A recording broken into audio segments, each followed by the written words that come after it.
Welcome to station WFUNK, the station of the funk, the bomb. This is Psycho Bass, alias Byron Miller, Mr. Richford, and we're still funky, and we're on the one. My name is George Duke. I'm a keyboard player. Worked with Byron for many years. He was in my band, I think, when he was around 18 years old. He came out here from Detroit with Roy Ayers, and he wound up staying out in LA, and we wound up working in my band. We've been making records and stuff together for many years. Yeah, nice to see you. Would you introduce me to your colleagues, starting with the gentleman on our far right, their left? Yeah, we call him Big B, Byron Miller. Hello, Byron. Nice to have you with us. Next to him. I graduated from the George Duke Funk of Music. It had nothing to do with Duke University, but it has a lot to do with funk. George was my big brother, my mentor, and he's up in heaven, and he's shining down on the funk and on Psycho Bass.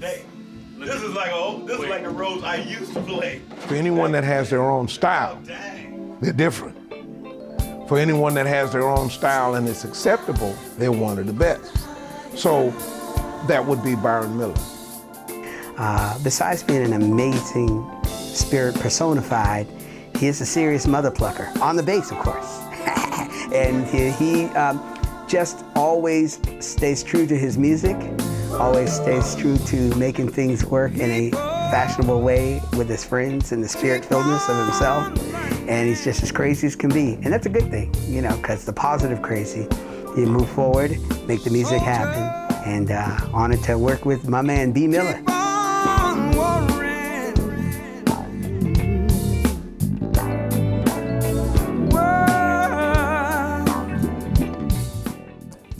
The very first cut was a Blue Cantrell song called You Must Be Crazy. And it's a song that I used to listen to when I was on the road in 2000. It was a vocal song, and I would play my bass, play the melody. And that was the first song I cut, my first single, top 10 USA Today charts. And we're in his studio right now and making a recording for Byron. Actually, it's one of I did another record with him some time ago, but this is one of the first times I've actually done it in his studio with his equipment, his engineer, and his studio. And I'm really proud of this guy. I mean, he's been around for a long time, making records with a lot of people.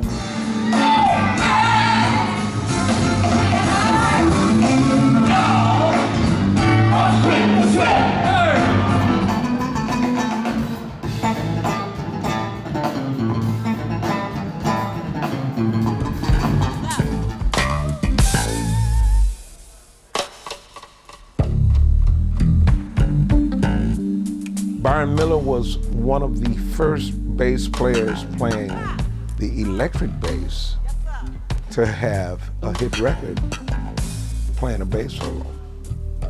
Of course, there was Willie Weeks with Donny Hathaway before Byron, but then the next one that was a bass solo that was a successful record was Byron Miller and George Duke's Reach For.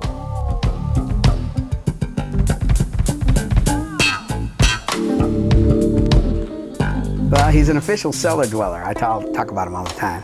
And it's nice to see him just keep pushing it forward, because, you know, the world sometimes will get in the way of the music, but we're doing our best to bring the light and the soul of the music to the world, and she'll continue that. This is Psycho Bass. We're at the Capitol Jazz Festival with all my funk buddies. We're gonna have a ball. Thank you. There's no doubt that when he left my band, I think he was probably in my band 6, 7, 8 years, maybe something like that, and he joined Luther Vandross. We've been even better friends and kind of just hung out together, just making music together.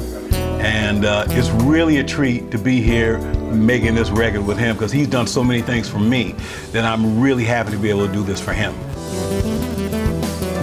Get on in there, go on, earn your keep, boy. Well, I'm gonna tell you. Get on in there. I'm gonna trip you. Don't you be tripping.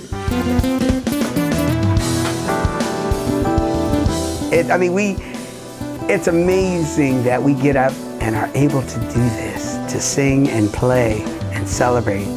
I mean, really, too blessed to be stressed, as a friend of mine said. It's great. Hey, the Psycho Bass CD took me 3 years to record. very dear to my heart.